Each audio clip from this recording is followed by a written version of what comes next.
Russia has officially withdrawn from joint treaties with NATO and European countries.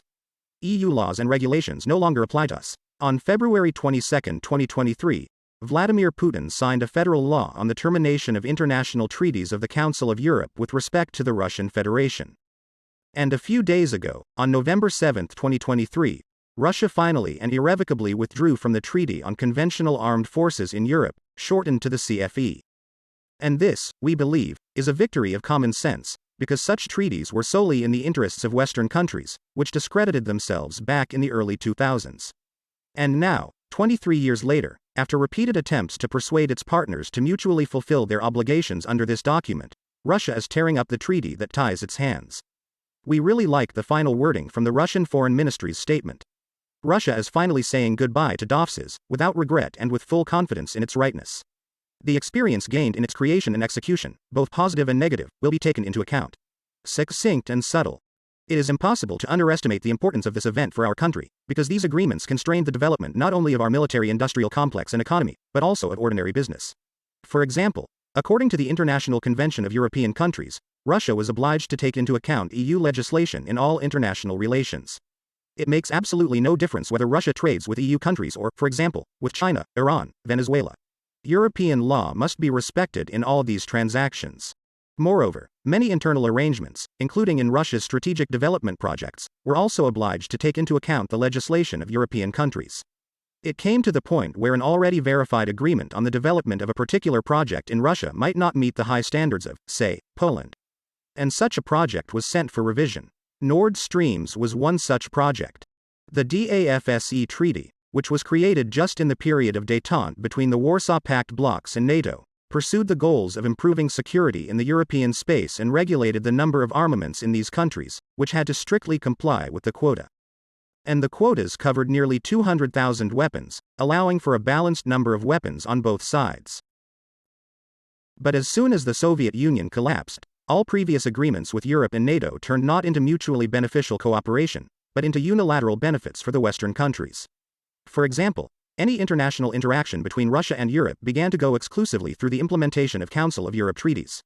And even if it was against our own interests, we still had to fulfill them, for there was no alternative.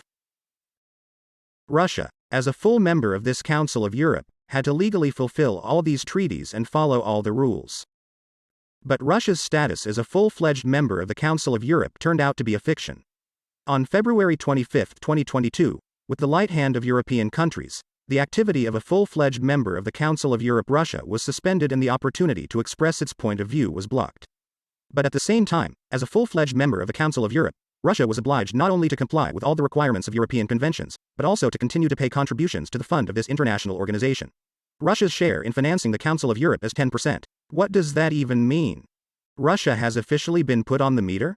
So, according to Europe, Russia should fulfill any of their demands without any claims from our side and without the right to vote, and even pay for all this out of its own pocket? Apparently, yes. Well, this plan must have seemed good to the Europeans. What about Russia? Without any regret, we left this Council of Europe and withdrew from their international treaties. As they say, better late than never. Russia can now freely trade and develop relationships with any country in the world without fear that it might contradict any European laws. The situation with the CFE Treaty is no less absurd. After the collapse of the Soviet Union and the end of the Warsaw Treaty Organization, abbreviated as the OWO, the balance of armaments shifted heavily toward NATO countries. At that time, several documents were prepared to adjust the CAVCE, which should have supported the functioning of the treaty. In 1999, Russia offered to ratify an additional agreement on adaptation to all, taking into account the dissolution of the Warsaw Pact Organization and the expansion of NATO, which, according to U.S. assurances of 1989, would never expand towards the borders of the Soviet Union. Thanks to this top agreement, the treaty was to become as transparent as possible, and its main thesis was to call for an adjustment of the military imbalance that had arisen due to the expansion of NATO through the accession to the alliance of a number of countries of former members of the Warsaw Pact Organization. And what do you think happened next? It's not hard to guess. The DAFSE adaptation agreement has not been ratified by any NATO country. They insisted on adhering to the limits that were set in the DAFSE Treaty signed on November 19, 1990 in Paris. The saddest thing is that the leadership of our country then agreed with this decision, essentially turning a blind eye to it. Even then, it was already clear that NATO was now interested in completely different goals. And Russia has continued to honor the treaty all this time. This has even been played out more than once in media terms. For example, in one of the episodes of the movie Project Soldiers, a Western auditor comes to a military unit to make sure that the number of weapons available in that unit is consistent. There's a commotion there because Pushti's museum piece could be assigned to the park's active firearms, which violates the limits set by the West, and they had to camouflage her and divert the auditor's attention in every way possible. That's what it came down to, both funny and sad. Back then, in 2004, we were watching this show, and we were all very amused that a NATO commission headed by an American colonel and a charming Frenchwoman could suddenly drop in on a Russian military unit to check the fulfillment of the treaty to everything. Now it looks very different. Moreover, according to this treaty, Russia had to report to NATO countries on the movement of its weapons on its own territory and even on the amount of ammunition expended. But even that didn't seem enough for the US. In 2002, they unilaterally withdraw from the ABM Treaty by starting to deploy anti-missiles in Europe, in direct violation of the 1990 version. But this fact did not embarrass European countries, and they did not notice any violations in this. And Russia's interests were not taken into account. But when in 2007 Russian President Vladimir Putin signed a decree suspending the Russian Federation from the Treaty on Conventional Armed Forces in Europe and related international treaties, it instantly drew massive criticism from Western countries. In the same 2007, still hoping for the decency of our then partners, Putin offered NATO to jointly use the Gabala radar station to form a unified missile defense system in Europe. Guess what the reaction was? Russia's proposal was rejected. NATO. So who here is interested in the security of Europe then? And even after that, Russia continued until 2011 to inform the CFE Treaty participants on a voluntary basis about the number of weapons and equipment in Russia. What is interesting here is that the US, after Russia withdraws from the treaty, immediately suspends its obligations under the CFE Treaty. In light of this fundamental change in circumstance, the United States is suspending all CFE Treaty obligations between itself and any other state party, effective December 7. Follows a statement from the White House. Now that's the US on fire, going after NATO member states. But the most interesting thing was ahead. The NATO leadership condemned Russia's withdrawal from the CFE Treaty with the following wording. Member states reaffirm their continued commitment to reducing military risk, preventing misperceptions and conflicts. NATO allies seek to build confidence based on the key principles of reciprocity, transparency, compliance, verification and host nation consent, thereby contributing to peace and security.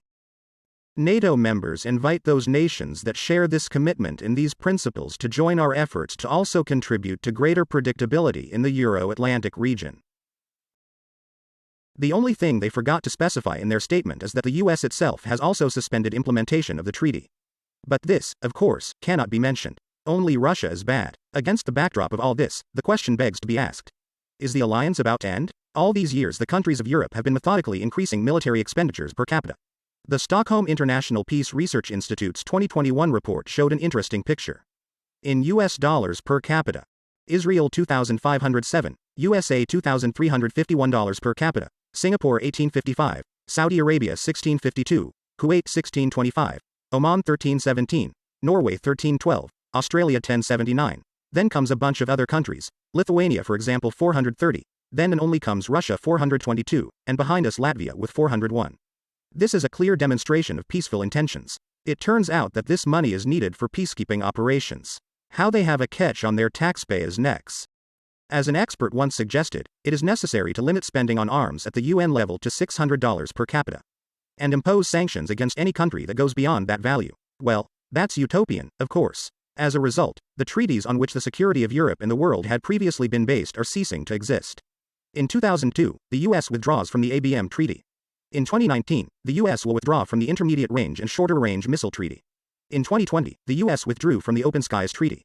The US has never ratified the Comprehensive Nuclear Test Ban Treaty, although Russia did so back in 2000. And then 23 years. We've been waiting for the US to ratify this treaty and we haven't. On November 2, 2023, Vladimir Putin canceled the ratification of the Comprehensive Nuclear Test Ban Treaty, which drew criticism from the United States, whose countries did not even ratify the treaty. At the same time, the US was the main initiator of this treaty, the signing of which took place in New York. What's the bottom line? Russia has thrown off the shackles of formal legal and political obligations. She has nothing else to do with NATO and European countries. Their treaties, which Russia honored willingly, have completely discredited themselves. And Russia, as mentioned above, comes out of them without regret. Congratulations to everyone on this event. However, sooner or later new treaties of political, economic and international nature will be concluded, both with the countries of Europe and the USA. Without it, world peace cannot be maintained.